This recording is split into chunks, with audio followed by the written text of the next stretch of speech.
Halo gengs, gue Ca. Jadi kemarin ini kan gue ada bikin sebuah setup untuk content creator yang harganya affordable lah, lumayan dan juga aesthetically pleasing.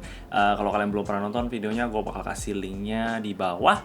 Dan di situ tuh gue ada serasa kurang satu barang gitu, yaitu adalah wireless headphone. Karena di setup itu semua gadget-gadgetnya udah full dengan wireless keyboard, wireless mouse, wireless charging, wireless speaker.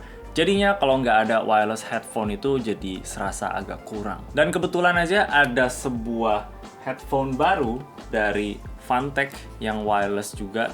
Dan mungkin aja ini bisa jadi melengkapkan ini punya setup. Coba kita cek. Jadi headphone ini tuh namanya Fantech WH01. Ini headphone wireless pertama dari Fantech yang bukan gaming oriented gitu, setahu gua. Jadi dari desainnya juga kita bisa lihat kalau ini ya mirip-mirip lah sama headphone yang untuk denger musik gitu. Definitely lebih kalem lah desainnya dan menurut gua sih ini cukup clean. Lumayan ingetin gue sama Beats by Dre sih, sama ada gabungan sedikit-sedikit sama headphone-nya Sony. Tapi overall gue sih nggak ada komplain sama desainnya. Ini terlihat sleek dan terlihat lumayan premium sih, not gonna lie. Nggak ada logo yang visible di mana-mana. Ini cuma ada tulisan Fantech kecil di dua sisinya, kiri dan kanan. That's it, nice. Bahannya ini terbuat dari plastik yang menurut gue sih agak sedikit di bawah standar ya, dan nggak terlalu kerasa premium banget. Definitely oke lah, udah cukup kokoh kok. Tapi kayak masih ada suara kretek-kretek gitu kalau kita lagi gerak-gerakin, which is suara yang sangat tidak enak didengar ya. Tapi kalau kita lihat dari harganya, which is di 450.000, ini sih udah cukup banget dan gue sih nggak bisa komplain sama build quality-nya. Bisa dilipat gini by the way, biar enak bawa kemana-mana, dan juga di dalam boxnya ada sarung pouch buat masukin gitu biar nggak lecet-lecet, dan ya nice aja kalau kita mau traveling. Finishingnya itu matte, jadi enak dilihat gitu, dan dia juga anti fingerprint tapi nggak anti kayak minyak gitu. Jadi kalau tangan kita kotor dia bakal bercap di headphone-nya. Di bagian cupnya sini ada desain yang kayak garis-garis gitu, tahu kan yang kalau digaruk-garuk bunyi. Which is bakal keren sih sebenarnya kalau kita lihat dari certain angle gitu. Tapi jujur aja sih sebenarnya gue kurang suka sama desain kayak gini karena ini tuh gampang banget kotornya. Debu itu bakal masuk ke lapisan-lapisan layer tipisnya itu, dan kalau kita mau bersihin tuh agak PR aja. Gue juga punya monitor yang standnya bahan kayak gitu, dan ya kalau itu kotor sih itu kurang enak dilihat aja. Kayak sekarang ini aja udah banyak bintik-bintik putih gitu yang bisa kelihat, dan kalau gua lap gini dia nggak bakal hilang gitu karena dia nyangkut di dalam layer-layernya. So ya, keep that in mind aja. Untuk di ear cup sebelah kanan itu ada 4 tombol, dan yang paling atas itu untuk matiin nyalain kalau kita pencetnya lama, dan untuk play pause juga pas kalau kita lagi dengerin lagu. Dan kalau ada yang telepon kita juga pakai itu buat angkat teleponnya. Di bawahnya lagi untuk naikin volume up and down sesuai posisi atas bawahnya, dan juga kalau kita tekan lama itu untuk next lagu sama previous lagu. Di paling bawahnya lagi itu bisa double tap untuk aktifin voice assistant, jadi untuk aktifin Siri atau Google. Dan kalau kita pencet lama kita bakal masuk ke gaming mode, which kita bakal bahas nanti. Masih di ear cup sebelah kanan ini ada USB-C untuk charging, dan juga ada 3,5 mm audio jack. Jadi kita bisa pakai ini tuh di mode Bluetooth atau di mode kabel. Untuk kabelnya itu cuma bisa di 3,5 mm audio jack, yang USB-C-nya itu cuma untuk charging doang. Bluetooth-nya itu pakai 5.0 dan ini bisa jaraknya sampai 10 meter. Gue udah coba koneksi ke HP gue, iPhone, dan juga laptop Windows, dan ya, itu sih nggak ada masalah, semuanya mantep. Take note aja karena gue yakin pasti banyak yang tanya, headphone ini tuh nggak ada teknologi noise cancelling, tapi karena the nature of dia pakai ini bantalan yang leather itu bakal bisa ngeblok suara dari luar sedikit. Tapi ya, ini nggak ada noise cancelling. Oke, sekarang coba kita masuk ke kenyamanannya itu seperti apa. Dan untuk bantalannya, again ini yang pakai kulit dan dia cukup empuk juga. Tapi buat gue sih ini agak sedikit kurang besar ya, karena telinga ujung-ujung gue tuh masih kejepit kalau pakai, dan itu sayang aja karena telinga gue memang cepet banget sakitnya kalau misalkan kejepit. Tapi kan kepala orang beda-beda dan juga size telinga mereka itu juga beda, jadi ini bisa aja nggak kejepit di kepala kalian. Dan juga bantalannya ini kurang agak dalam gitu, jadi ujung telinga gue sini juga kena di driver di dalamnya, which is bakal bikin lumayan kurang nyaman lah kalau gue udah pakai berjam-jam. Untungnya headphone ini tuh ringan di 250 gram, jadi itu bakal ngebantu lah dalam segi kenyamanan kalau kita pakai di jangka waktu yang lama. Kalau dalam segi fittingnya, gimana dia duduk di kepala gua gitu, gua rasa sih masih agak sedikit kurang fit di kepala gua, mungkin karena telinga gua kejepit ya, makanya gua ngerasa kayak gitu. Tapi kalau gua pakai topi untuk pakai headphone ini, which biasanya sih gua di kamar memang pakai topi ya, itu fittingnya jadi jauh-jauh lebih enak. By the way, banyak banget dari kalian tanya ini topinya beli di mana? Ini beli di H&M, dan ya ini cuma topi polos doang. Dan mungkin juga kalian akan bertanya, "Bang, lu ngapain pakai topi di kamar?" Anyway, gue coba pakai ini untuk dengerin lagu-lagu di playlist Spotify gue yang isinya itu ada 64 lagu, dan gue totalin itu sekitar 4,5 jam sih totalnya.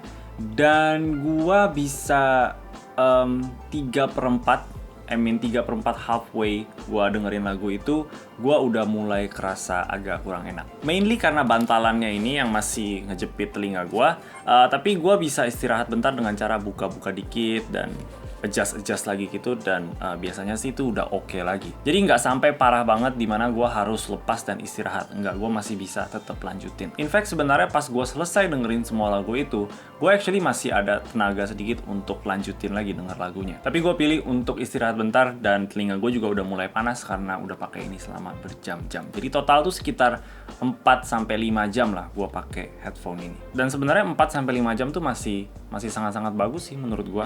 Gue rekor itu paling lama 12 jam pakai headphone-nya. Itu headphone open back gua yang gua paling suka. Jadi dalam segi build quality dan juga kenyamanannya si headphone ini, gua rasa sih ini oke lah gitu. Nggak sampai amazing banget, tapi nggak jelek banget. Jadi ini lebih di tengah-tengah, dan considering juga harganya ini di 450.000, gua sangat-sangat bisa terima dengan kualitas yang headphone ini kasih. Oke, jadi sekarang kita move on ke sound quality-nya itu seperti apa.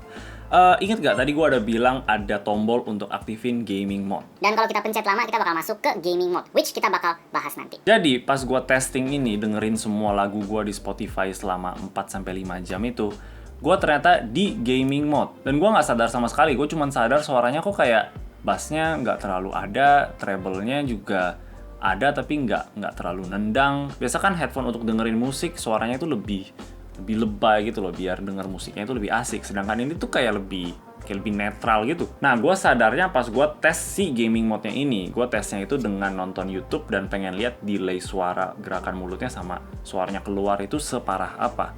Tapi pas gue nyalain, suara delaynya malah makin parah. Di situ gue sadar ternyata selama ini gue di gaming mode. Hai, jadinya gue ulang lagi testingnya, dengerin lagi lagunya satu-satu. Please subscribe. Oke, jadi untuk suaranya itu seperti apa? It's actually pretty good. Actually udah cukup banget untuk dengerin lagu sehari-hari. Kalau kita max volume-nya di 100%, itu definitely masih bisa dinikmati. Nggak ada high pitch yang kayak nusuk-nusuk banget di telinga. Ada dikit lah, tapi nggak parah banget gitu. Definitely kita masih bisa pakai di 100%. Buat gua nyamannya itu di 80%. Menurut gua di sana tuh lebih balance aja overall. Bassnya cukup ada, definitely lebih ada daripada gaming mode. Treble-nya juga ada, jadi vokalnya itu semua enak. Overall buat gua yang cuma menikmati lagu-lagu sederhana di HP gua, biar nggak ada kabel, santai, bisa sambil baringan juga, ini tuh udah cukup banget suaranya. Oke, coba kita bahas sedikit soal gaming mode-nya ini. Jadi apa perbedaannya? Well, seperti yang gue bilang, kalau kita aktifin, ini bakal ada noticeable di keturunan overall bass-nya sama treble-nya juga. Dan juga dia punya soundstage itu agak kayak sedikit ngeluas, sedikit aja gitu. Nggak luas-luas banget, tapi definitely noticeable. Dan juga main feature-nya gaming mode ini tuh untuk nurunin delay atau latency dari misalkan game yang kita main sama suara yang kita dengar. Bahkan untuk nonton YouTube pun, gue actually recommend untuk nyalain gaming mode-nya, karena itu bakal ngeminimalisin dia punya delay antara gerakan mulut orangnya sama suaranya yang keluar. Tapi untuk dengerin lagu, of course pakai normal mode aja, karena itu menurut gua jauh lebih enak. Hal yang aneh tuh nih, headphone-nya actually bakal ngomong gitu. Kalau kita nyalain atau matiin, dia bakal ada suara power on atau power off. Tapi kalau kita nyalain gaming mode, dia nggak ada suara gaming mode on atau off gitu. Dia cuma suara tut tut. Maupun nyala atau mati, dia cuma tut Jadi kadang-kadang agak susah aja untuk bedain ini gaming mode-nya kita lagi nyala atau lagi mati. Kita cuma bisa lihat itu dari LED-nya bakal berubah warna hijau kalau kita aktifin gaming mode.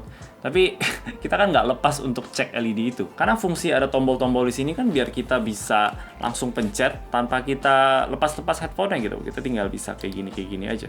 Jadi the fact that ini kita mesti cek LED-nya itu agak aneh aja. Mestinya sih mereka ada suara aja gitu. Gaming mode on atau off gitu.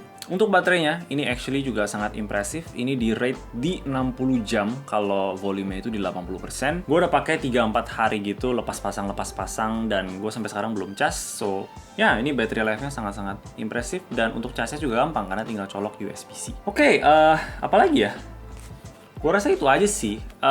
Gue rasa ini headphone yang sangat-sangat oke sih untuk headphone casual gitu. Kalau kalian lagi di market untuk cari headphone wireless yang harganya nggak mahal-mahal banget, menurut gue ini masih sangat affordable ya di 450.000. Headphone untuk santai aja denger lagu tanpa mesti peduli ada kabel. Ya, ini boleh banget di-consider. Mereka actually ada kasih gua kode voucher gitu biar kalian bisa diskon di Tokopedia. Kalau kalian pakai kode FUNXOCHA, gue bakal tulis di layar biar kalian nggak lupa. Dan juga di deskripsi biar kalian bisa copy paste. Dan itu bakal potong 10.000 di Tokopedia only. Jadi ya kalian bisa pakai kode itu kalau kalian mau. Gue juga nggak untung apa-apa sih dari sananya. Ini cuman purely biar kalian bisa dapat potongan 10.000 untuk si headphone ini. Oke, jadi itu aja dari gua. Let me know apa pendapat kalian sama produk satu ini. Dan kalau kalian suka sama video ini, boleh kasih like dan juga subscribe. Thank you yang nonton. Bye-bye.